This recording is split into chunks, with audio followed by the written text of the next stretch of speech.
guys, and welcome to my channel. This is a little bit of an impromptu video. I didn't plan to do this, but I have a couple things I want to talk about. So no matter what the outcome of this situation is going to be, I'm going to upload this video because, to be very, very honest, you guys, I'm dealing with so much nervousness right now. Whew! And I just need somebody to talk to. So I'm just going to put it out into the internet, and maybe you guys can just chat with me for a bit. The thing that I'm going to do right now, and please, you guys, get in the time machine and come back right now to the time that I'm filming this video and tell me not to do this because it's too early. But I'm taking this stupid, look, it got smushed. I'm taking this stupid clear blue digital how many weeks thing. I said in my 4 to 5 week pregnancy update that I was not going to take this until Friday or Saturday, which is tomorrow or the next day. I am 4 weeks and 6 days pregnant today. It is currently Thursday. I just think I'm still a little bit too early to see this go to 3+ weeks.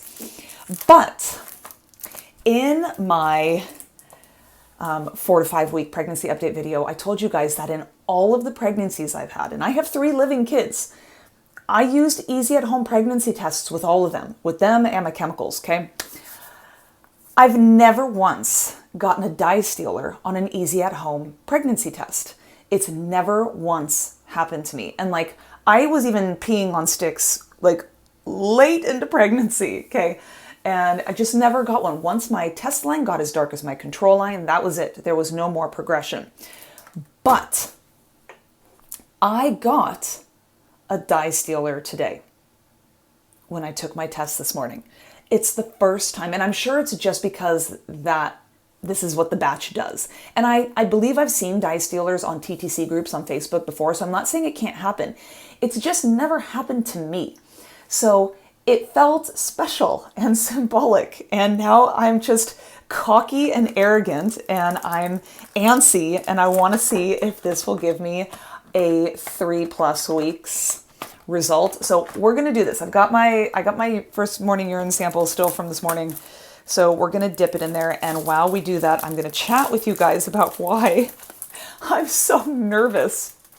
I am driving into the city. For those of you who live in Sweden, I'm just going into Gothenburg, but it's the first time I will have ever gone to Gothenburg alone. It's the first time I will have ever gone alone. I've lived here 8 years now. And mind you, I come from Los Angeles. It's not like I'm a novice to big city life, but I say it all the time. I'm a type A control freak. I do not like change. I do not like unfamiliarity. I must have control over my environment. And I'm telling you guys, the traffic and driving and train transport situation in Göteborg is a complete freaking bonanza.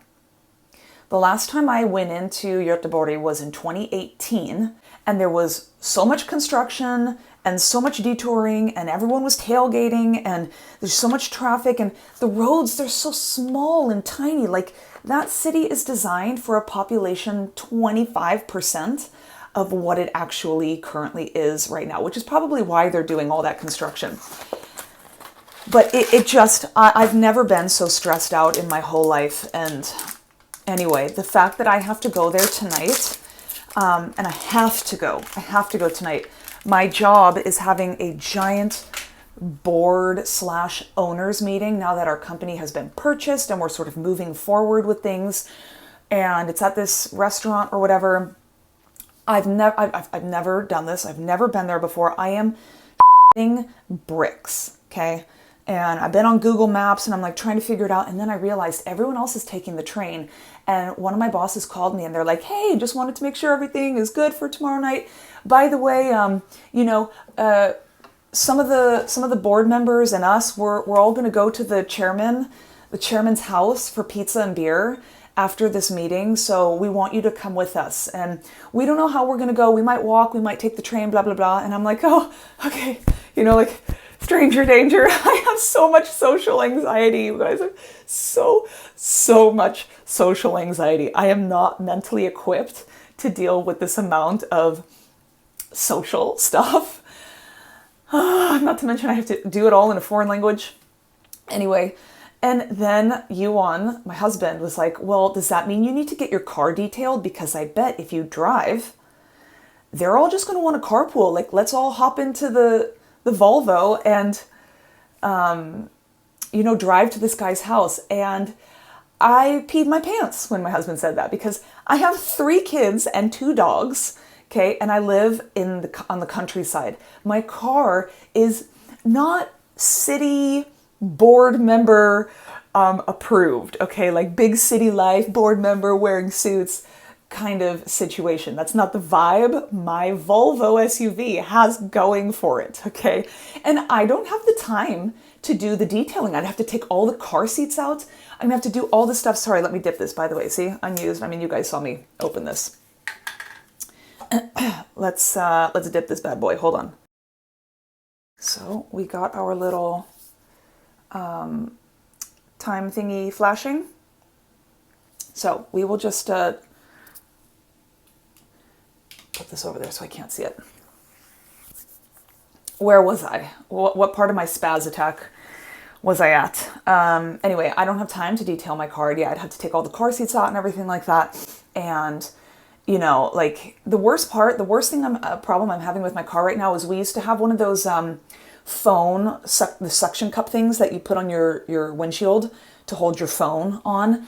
And one summer, and this was like 2 years ago, one summer, it got so hot in my car and the little suction cup had aged so much that it melted and the silicone melted and it dripped all the way down my windshield. So I got all the silicone off. I used vinegar and I was able to get the actual silicone off, but it left this like smudge, so you can see the circle smudge and then like this, it looks like sap and it's the same thing. It's like that same consistency. And the only way I know how to get that off is rubbing alcohol.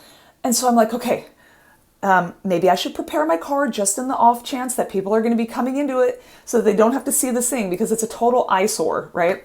But I don't want my car to smell like alcohol. I'm not going to have enough time to air my car out to get that really pungent rubbing alcohol smell out of my car. And I can't just leave the windows down because, again, we're on the countryside. There's so many flies and bugs everywhere. Can you guys imagine if in an attempt to remove this melted silicone, number 1, it doesn't work. Number 2, my car reeks of alcohol. And number 3, people are coming into my car and all of a sudden it's full of like bugs, like a spider or one time we got a hornet in my car. You guys, I haven't had coffee. I haven't had coffee in over a month. And this is how hyped up I am about this whole situation already. So I'm thinking now about taking the train. But again, I've never taken the train into the city. And when you get into the central station, it's so out of my wheelhouse. In LA, I drove everywhere. We don't take public transport in LA. So I already don't have much experience, I guess you could say. But there's like buses and my boss is like, yeah, just take the train in and then you take the tram to the venue. Well, what the fuck is a tram? I don't know how it works. I need someone to come hold my hand. I'm going to probably post this video right after this whole situation. So maybe if you live in Gothenburg, you can meet your girl later today and hold her hand and get her on a tram to wherever it is that I'm going. Oh my God. What do I do? Do I drive but risk having people getting into my car that I don't want in my car? Or do I risk taking the train and getting so discombobulated and lost that I miss the meeting or I arrive late? Oh my God. When did I start this test? I don't know if it's done yet. Okay, well, it's the pregnancy part is done. I have my thumb over the screen so I can't see the weeks. I'm going to show you guys now so that you can see. I have not obviously looked at it yet. And then I'll look at it now and see if the weeks part has showed up yet or if it's still thinking.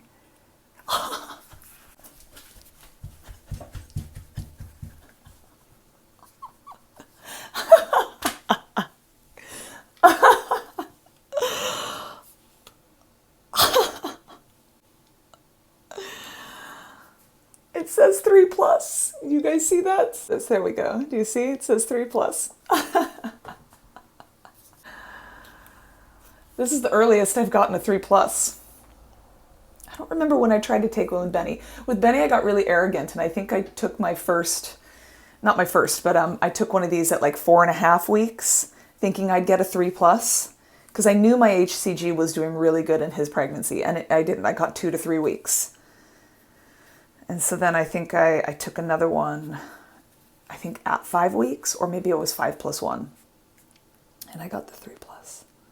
How exciting. Anyway, okay, well, that's that. Thank you guys for listening to me. Thank you for letting me just sort of like vomit my issues. So that clip you all just saw, I'm really glad I filmed it, because just after I finished filming it, I got an alarm going off on my phone reminding me that in 15 minutes I had my first midwife appointment. It's that inskrivning that I told you guys about in my 4 to 5 week pregnancy update, which, by the way, I was pretty salty in that update that I filmed, and I remember calling that inskrivning appointment stupid in multiple occasions. It's not a stupid appointment. It's very important, especially if it's your first or second pregnancy, you know. But I just remembered it in Benny's pregnancy being something where they just basically went over like, oh, what vitamins are you taking? Don't do drugs, don't do alcohol, blah, blah, blah. It actually turned out to be extremely cathartic and useful this time around. I got assigned to an absolute saint of a midwife. And I don't know if you guys can tell, I have pretty much been crying for the entire past hour straight. She was an angel. I got to tell her everything, and she read my file. She knew everything about the chemical pregnancies I've been having because I called in and they wrote it down in my patient journal. And so she had asked me if I had tried to see a gynecologist to get it investigated, and she let me just completely unload on her all of my very strong feelings about that letter I got from the gynecological unit here. If you don't know what I'm talking about, I'll link the video either in the iCards or I'll put it in the description box below. Anyway, I got to tell her all about the anxiety I was feeling, and I got to talk to her about, I didn't ask for an early ultrasound, but I did ask to just skip that combined test, which I talked about in my 4 to 5 week pregnancy update, and go straight for the NIPT. And oh my gosh, this woman, you guys, she was taking notes, and she was coming up with all kinds of action plans. And she's like, you can't keep going through all of the things you've been going through without anyone helping you with them. So like she's going to try to get it approved that I can get the ultrasound, the 12-week ultrasound plus the NIPT instead of the combined blood test. There's no promises there, but she's gonna try. And what else did we talk about? She is going to she's going to contact a doctor that's at my local hospital about, I guess he's done just an incredible amount of research on women taking light blood thinners in early pregnancy, women who've had a lot of pregnancy losses. I don't think my issue has to do with blood. It could. I don't know. Because obviously the embryo was not fully implanting and things weren't going. I personally think it might have just been egg quality, but I don't know. So she's going to contact this doctor and see if they want to start me on anything like that. And she's also going to try to get me booked in to the prenatal psychologist, to see a prenatal psychologist, I guess is what I'm trying to say. I told her all about the anxiety that I've been feeling now and in previous pregnancies. And it's like I've told you guys many times, it's written in red ink all over my files about the situation I've had with postpartum depression and postpartum anxiety with all of my kids. So they know I've got like a documented track record of that kind of thing. And like I was telling her, I really fight seeing therapists. I have only seen one once in my life, and then I ghosted them and just didn't show up, didn't cancel, I just completely ghosted them for like all of my future appointments. And I feel terrible for that, but I don't like going to therapists because they make me remember things in my past that I don't want to remember. I don't want to even think that those things even happened to my life. I like to think that my childhood was sunshine and rainbows, and I like to believe in the story I've constructed for myself. I don't like to have to be honest about things I've gone through in my life. So anyway, but I, realistically speaking, probably should have some regular appointments with some therapists, not just because I'm feeling prenatal anxiety and stuff in this pregnancy, but just because I know what's waiting for me in postpartum, and it might just be a good idea to have an established relationship finally with somebody before going through postpartum. But I thought I would just add this little clip onto this video and share it because it turned out to be an enormously positive appointment that I had with this midwife, and I have some dates booked now into the future for if I do the combined test. I have that and the ultrasound booked, and she's going to get back to me about hopefully just going straight for the NIPT and the blood thinner type question and stuff like that. And I'm also tasked with calling my local healthcare center and booking an appointment pretty much immediately to get my thyroid checked.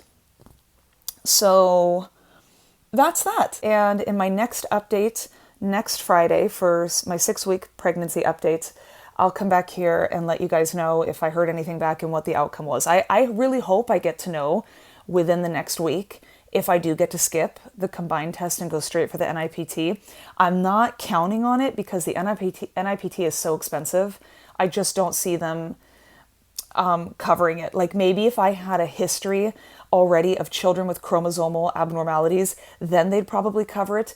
I don't expect them to give me a mercy NIPT test. So I'm being very realistic about this, but I hope I get to come back in a week and tell you guys that the heavens shine down upon me and I got my wish. So we'll just have to wait and see. But wish me luck for tonight because that is what I am going to go get prepared for now. Okay, bye.